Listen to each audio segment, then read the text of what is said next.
Hey, Sandman Nation. This is Nate. That's Brandon. We're the St. Louis Syndicate, and we're about to bring you the update on the best division in baseball, the National League Central. Just kidding. It just happens to be where the St. Louis Cardinals are, and we know a lot about this division. We're going to try not to talk too much about the Cardinals because we've got a lot of other good stuff to cover for you guys, and hopefully we can give you some updates as to how this division will play out. Brandon, do you know how much it hurts, man, to have to sit here and have this conversation with the Brewers on top of the screen and Y- with 83 potential wins? And you know how y- disgusting it is The way that that I deal with it is I just believe that the Cardinals are going to win the division. And then I just move along. I just go, this is what's going to happen. And then I wait until like July to get depressed about it if it doesn't work out. That's how oh, there I you deal go. with being a homer for a team. If you This is just my would team. wait, if you just could push it to August, football season starts. Well, and that's about time when, it's time to ramp up and either go, hey, this is awesome. We're playing great. This is going to be an extra fun thing to go along with football. Or, all right, I'm moving on. It's football season. So, the fact that I don't like any of the rest of these teams Oh, makes awful. it very simple for me to just go, uh, you know, especially when there's not a team to run away with it. Like Oh, when you look at dude. it and you go, "Hey, the Brewers are the best team." Like, whatever, a bunch of chumps. Like, I, why would we not be able to end up winning this division when there's not any 90 game winners here? We're No. talking about 83 and a half, 85 and a half, and then the rest of us sitting down there in the high 70s. We're talking about a Yeah. difference of 5 games. Yeah. We can get a 5 games off of uh, this being the best town for baseball. Like whatever. Maybe one of these teams gets good, but when I look at their lineups, I don't see anybody going like, "Oh, this is how they're going to just beat up on everybody else." So that's how I deal with it personally. Well, I can tell you I deal with it by just saying that John Mozeliak's an idiot and he's ruined my freaking organization I love since I was two. Yeah, yeah. There's a little bit of that. Um, Unfortunately, at least I don't chase around every other team and like the inner workings of their organization necessarily. True.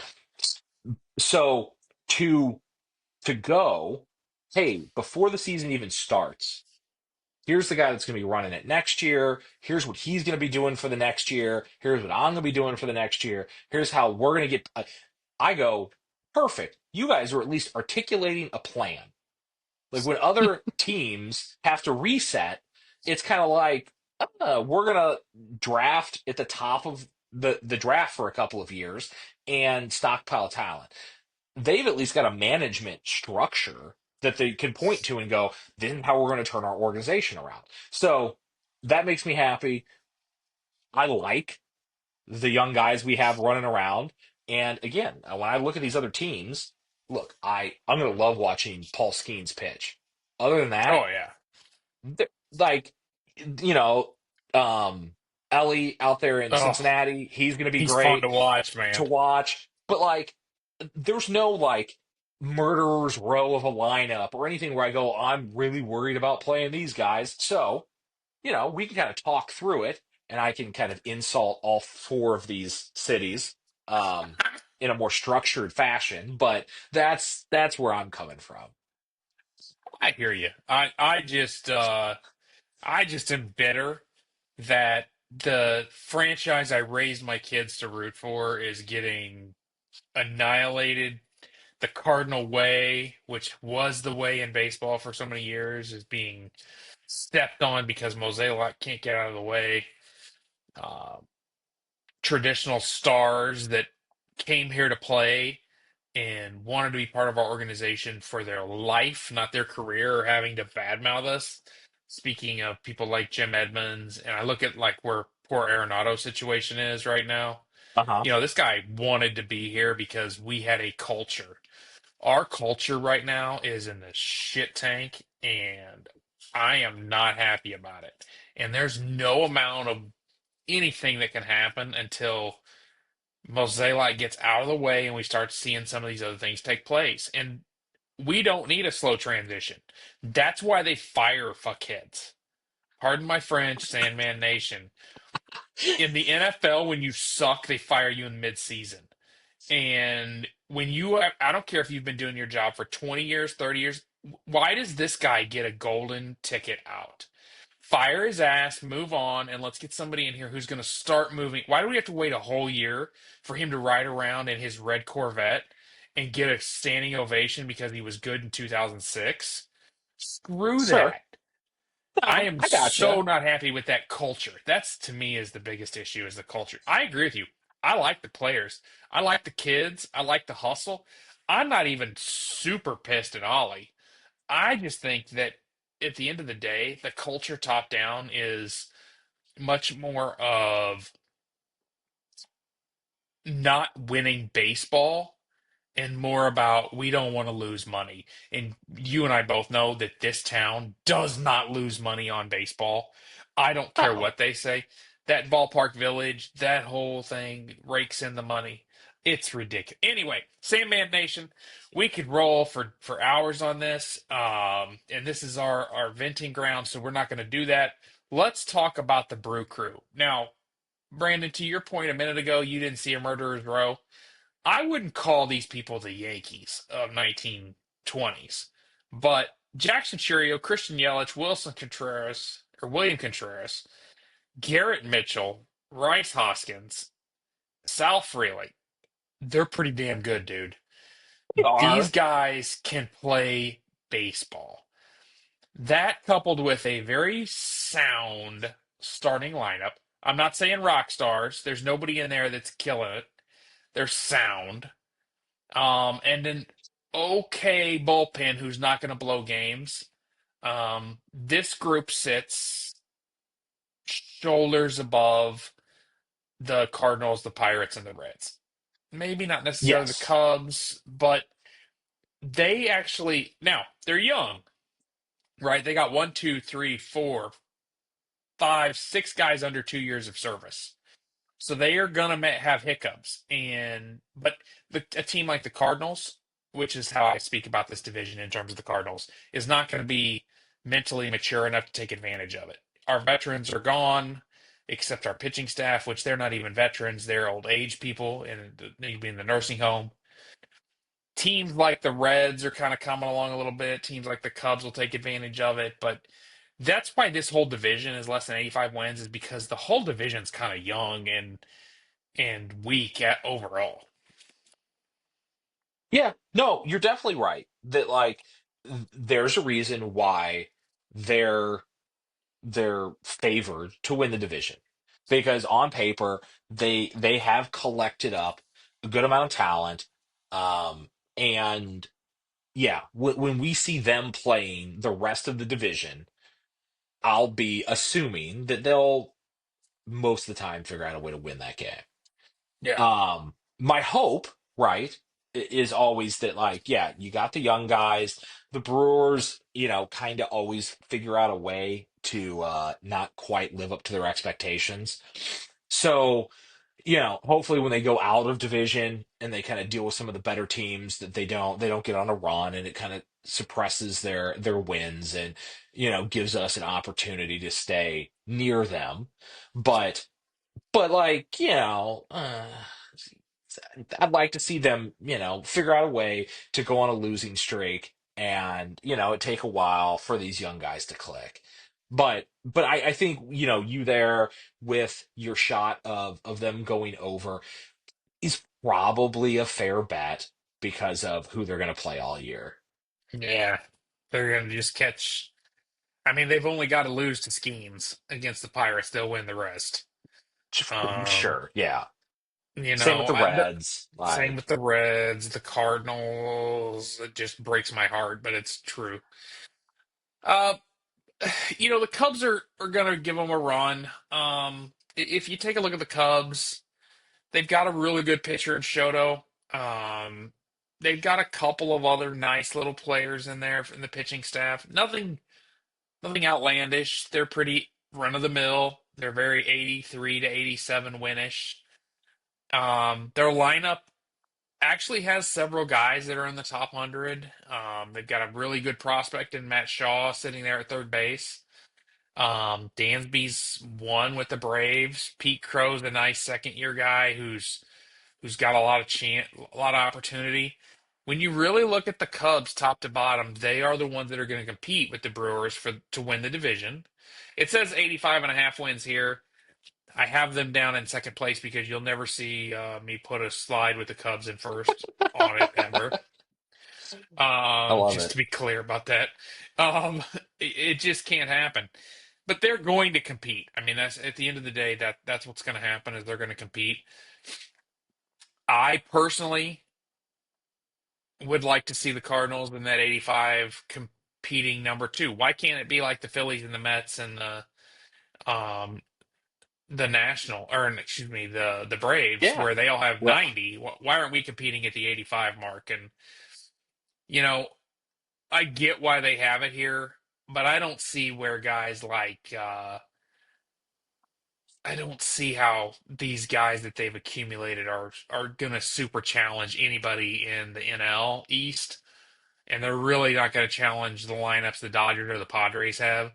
The NL Central this year is just not as strong as other teams in Major League Baseball. without a doubt. No, the big key is what games get won in the division. Yeah, And that's the way to build up a number that you can then go steal a couple yeah. of games from outside the division. This is definitely going to be the third division out of the three. Like, there's Oh no way yeah. around it. You know, Nobody. The wild card's not coming out of here. no, I can't imagine that being the case. So yeah, like you're playing for winning the division to get yourselves into the playoffs. And again, yeah, um jokingly won't ever say anything nice about the Cubs, but they've got some players, like they've got a middling team. But again, when you take them outside of the division, any other team that's like trying to win a division that like that's their goal for the year would go, this isn't a very good team. Right. So it opens up for a lot of variance. And I think that that's what you're going to end up getting, even though we're, a couple years um, separated from the Cardinals being the ones that always take advantage of that variance. Correct. Correct. For the Cubs, top a good pitching staff. Matt Shaw could be a big difference maker if he comes in and has a good rookie season like Ellie did a couple years ago. Michael Bush, good. Earlier I was talking about the number one draft picks. They're sitting out there on the overall roster. The Cubs have one, two, three, four, five, six, seven, which is comparable to the Orioles. When you take a look at eight, actually, if you get into the bullpen, but seven real sound players, and then they've got Nico Horner, who's a really good player of theirs on the injured list at the moment with it after having tendon surgery last fall. And if he was back in this thing, he would be in really good shape as well because they've got a pretty weak link there at second base for the Cubs. So I don't know how long a flexor tendon surgery requires to repair, but if Nico Horner comes back, look out, Brewers. Cubs are coming. Yeah. Yeah, it should be interesting to see because they just they have not Nope. been they have not been on a run in a while. No. That they made their run, they got their championship, they dismantled the team, and it's just kind of been an afterthought since then of Yeah. going, yeah, they win some games, they have some talent, but it never coalesces into, hey, we have this identity Yeah. and here's what we're gonna do day in and day out to win games. Yeah. I would agree with that. That's what we're accustomed to, though, from their culture. We were talking about the Cardinals culture earlier. The Cubs culture has never Right. been that of a winner. I'm not saying Right. they can't turn that around, but it just hasn't been tradition for what we've seen living in this division for years. Now let's talk about Bierman's Reds. I Yeah. assume he's a Reds fan. Um, you know, I don't see Bierman's Reds at having the depth, top to bottom in the lineup, required to compete. I really don't see him finishing third in this division. I do see them hanging around 77 wins, but I see the Cardinals leapfrogging them as the Cardinals will be in the 80 wins, in my opinion, which I means would the Reds agree. will sit in the fourth. Um, Ellie is a super talent. He's super fun to watch. The disappointing thing is he's not going to be a Red for life because when he becomes a free agent, he's gone. He's either going to be a Dodger or a Yankee, which is disappointing. Yeah. Because it would be fun to have a guy like that in our division for a long time. They do have some decent pitching. I've always liked Hunter Green. I think he throws the ball very well. He's an excellent ball player to watch. From an injury perspective, they've got a few out there, but nothing detrimental. Their depth is just average. Their starters are just average. This to me is just a very middling team right now. They're not even like super young, like a whole bunch of rookies called up. I mean, Matt McLean and Ellie De La Cruz are within a year. I mean, Encarnacion Strand's within a year. And everybody else is like 4 and 5 year starters, which means we know who they are. There are a whole bunch of like Paul DeYoungs and Tommy Edmonds hanging around out there that, Jonathan India they traded and just Sure. guys that they can play ball, but they're not winning championships. And that's really where the Reds are right now, is they have a bunch of guys that can play ball but not win championships. Yeah, I totally agree. I don't see anybody here that I feel like is going to make a big leap this year from um, middling production to an explosion of production. I think, Ellie keeps doing his thing. Um, they're, you know, Hunter should have a great. They got a couple of other, Brady Singer. I I've liked, what he was able to do um in Kansas City when I watched his games. But I don't think there's anybody else to just go, this is going to jump way off the page. Agreed. Now, before you jump screens over to the Cardinals, stop real quick. You got to look at the screen. Don't look down. Look at me. Name the Uh, five Cardinal starters. Right. I mean, you get, That's how bad it is. yeah. I mean, they're 5 years ago, gray. you could have done it. Yeah, for sure. I I could just, name the five starters when Woody Williams was the pitcher back I, in the days. But sure. No, I have decided that I am um, recreationally watching spring training this year.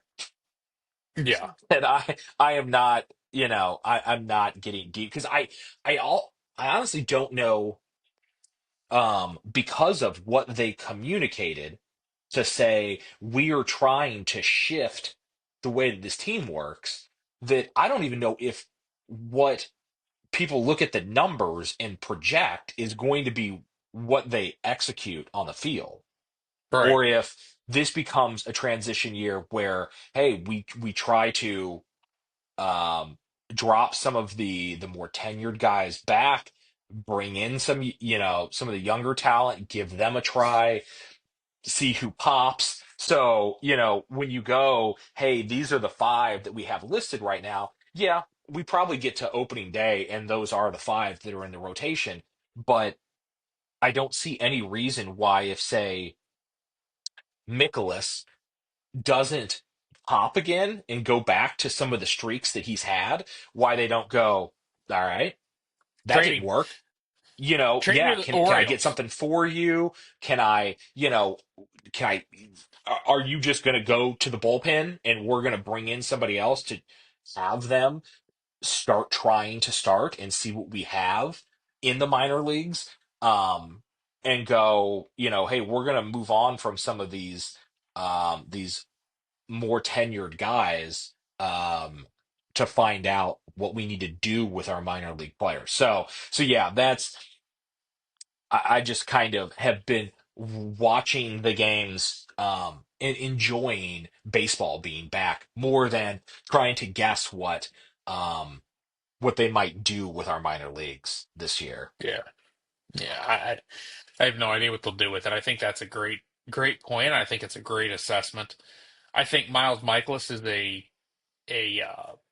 trade bait. I think that Sonny Gray is trade bait. I think that they would really like these guys to start off, and so Steven Matz. I think all of those guys are seasoned veterans who they could turn around and get somebody for if those guys would produce just a little bit even. And so what I feel like we're seeing is, to your point, when they say we're trying to figure this out and rebuild, I would say those guys, not only do they have short leashes, but they want them to have success early so they can unload them to teams that are in contention and Yeah. try to rebuild our system a little bit.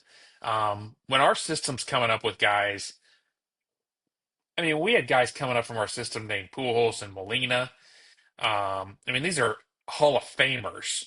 Now we got guys named Newt Barr and Alec Burleson and Brendan Donovan. And while not slouches, they're just not the caliber that this group has been accustomed to. And so it all goes back to Mosaic and our system and how that it's worked out. But anyway, Yeah, are they've the either got to get betters? unlocked or not. Like, I mean, when you come down to it, like there's uh, you know, 7/9 of our lineup that is, hey, you are very young and we would like to see you get some pop here. Yeah, And if if three of them, oh hey, like these guys, hey, they start producing, and you go, all right, that's something we can build around. And it's an opportunity to get it turned around quickly. Um, but if they just kind of all peter out, then this gets sideways quick. absolutely it does. I think the Cardinals have, to get back to our audience. Brandon and I could use this as therapy for days. To get back to our audience, 77.5 wins is low. Um, this team has the talent base and the seasoning of pitching with Sonny Gray, Michaelis, and Ryan Helsley. You've got a Contreras, Nolan Arenado, Mason Wynn. You've got the foundation here to get to 80 wins. So from a betting perspective, 77.5 is low. Um, we don't think they're going to contend for a championship. And as you can hear us rambling here, that's what we play for in St. Louis. That's what we want. That's what we expect. Um, years and years ago, we wanted to have a good team, and now we want teams that compete because we got spoiled, because we've been in it since '06. Right. Um, if you'd asked me in the '90s to have a team that competed, I'd have been happy because we were terrible in the '90s. That being said, from the point of this conversation, the Cardinals have the talent on the page today to win 80 ball games. So that's your over number. Um, are they underperforming? Do they have bad management? Yes. Do they need help for the future? Yes. The only fear of a 77 going over 77 is if they do exactly as we discussed earlier and start trading some of these pitchers for talent, because the season will tank in August and Sure. they'll unload, and the wins won't be there, but the redevelopment plan will be. So it's probably a no bet for a non-Cardinal fan. For me, I just got to do it. Yeah, no, I agree. I think that it goes one way or the other, that either we get rolling or they sell everything that isn't nailed down. And, you know, um, this is Mo's lame duck year and he just eats it. And then they get to restart next year with all new leadership.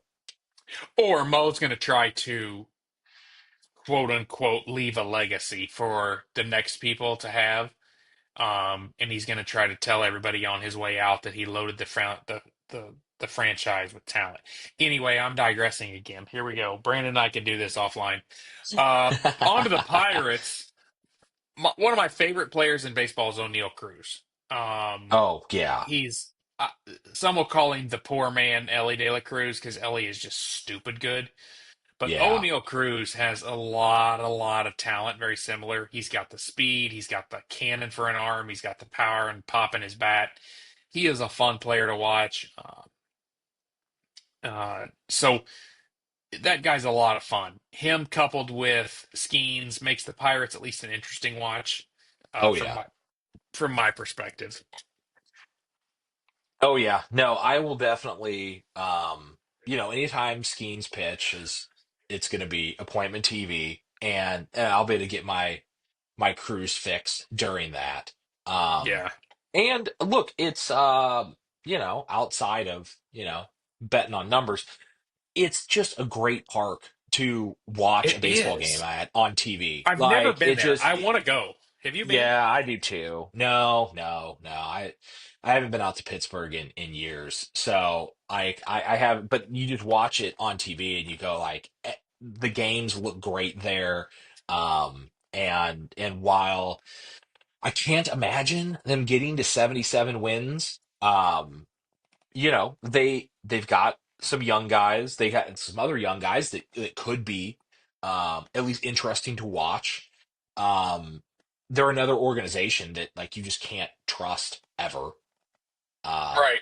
because they're not playing the same sport that most of the other teams are. Like they're just there to like field a team and for the owners to make their money. So that'll be another thing that uh unfortunately I can't imagine them holding on to any young talent because they don't cut checks like that.